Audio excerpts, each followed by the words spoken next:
کراچی کی سیاست کو اگر سمجھنا ہو تو ایک نام کو نظر انداز کرنا تقریباً ناممکن ہے۔ ایک ایسا نام جس نے اس شہر کی سیاست کی سمت ہی بدل دی، الطاف حسین۔ کراچی کو پاکستان کا اکنامک ہب تو کہا جاتا ہے، لیکن سچ پوچھیں تو یہ ہمیشہ سے سیاست کا سب سے مشکل میدان جنگ بھی رہا ہے۔ اور کئی دہائیوں تک صرف ایک نام نے اس پورے میدان جنگ کو ڈیفائن کیا ہے۔ تو آخر ایسا کیسے ہوا؟ کیسے ایک شخص نے پاکستان کے سب سے بڑے شہر، ایک میگا سٹی کی قسمت کو ہمیشہ کے لیے بدل ڈالا؟ چلیں اسی کہانی کو سمجھنے کی کوشش کرتے ہیں۔ اچھا، اس سوال کے جواب کے لیے ہمیں تھوڑا ماضی میں جانا پڑے گا۔ چلتے ہیں 1980 کی دہائی سے بھی پہلے اور دیکھتے ہیں کہ اس وقت کراچی کے سیاسی اور سماجی حالات تھے کیسے۔ اب یہاں ایک بہت ہی دلچسپ بلکہ ایک عجیب سی صورتحال نظر آتی ہے۔ ایک طرف تو مہاجر کمیونٹی تھی جو معاشی طور پر، سماجی طور پر، تعلیم میں ہر جگہ بہت آگے تھی، لیکن دوسری طرف جب بات سیاست کی آتی تھی تو انہیں لگتا تھا کہ ان کی کوئی نمائندگی ہی نہیں ہے۔ تو یہ جو سیاسی نمائندگی کی کمی تھی اور ایک بے چینی بڑھ رہی تھی، اس نے شہر میں ایک خلا، ایک پولیٹیکل ویکیوم پیدا کر دیا تھا۔ اور پھر اسی خلا کو پر کرنے کے لیے ایک نوجوان، ایک کرشماتی طالب علم رہنما سامنے آیا۔ یہ ٹائم لائن دیکھیں، یہ ان کے سیاسی سفر کی پوری کہانی بیان کرتی ہے۔ شروعات کہاں سے ہوئی؟ یونیورسٹی کی ایک اسٹوڈنٹ آرگنائزیشن سے، جو دیکھتے ہی دیکھتے ایک بہت بڑی شناختی تحریک بن گئی اور پھر آخرکار ایک مکمل سیاسی جماعت کی شکل اختیار کر گئی۔ اور اس پوری تحریک کا جو نعرہ تھا وہ بہت سادہ تھا لیکن اتنا طاقتور کہ سیدھا دل میں اترتا تھا۔ مہاجروں کو ان کا حق چاہیے، بس یہی وہ پیغام تھا جس نے کراچی کی گلیوں، محلوں اور خاص طور پر مڈل کلاس کو اپنی طرف کھینچ لیا۔ اور اس تحریک کا اثر وہ واقعی ایک زلزلے جیسا تھا۔ اس نے شہر کے جو پرانے روایتی سیاسی ستون تھے ان سب کو جڑ سے ہلا کر رکھ دیا۔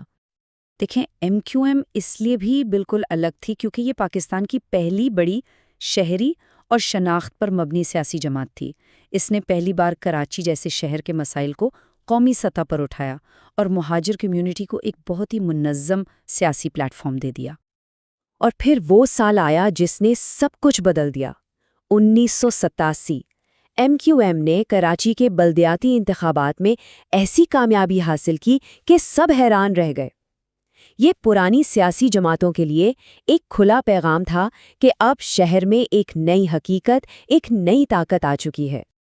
لیکن یہ کامیابی کوئی اتفاق نہیں تھی۔ اس کے پیچھے ایک بہت ہی منظم، ایک ہائیلی آرگنائزڈ ڈھانچہ کام کر رہا تھا۔ یونٹ، سیکٹر، ایریا کمیٹیاں، یہ ایک ایسا سسٹم تھا جو پارٹی کو گراس روٹ لیول تک، یعنی گلی محلے کی سطح تک مضبوط بناتا تھا اور کسی بھی وقت اپنے ووٹرز کو ایک کال پر اکٹھا کر سکتا تھا۔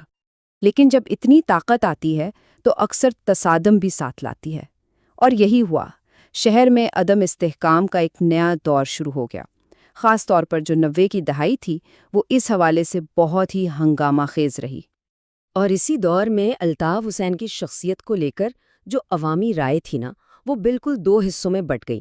ایک طرف ان کے حامی تھے جو انہیں اپنے حقوق کا ہیرو اور ریاستی مظالم کا شکار سمجھتے تھے، تو دوسری طرف ان کے ناقدین تھے جو ان پر تشدد اور انسانی حقوق کی خلاف ورزیوں جیسے سنگین الزامات لگاتے تھے۔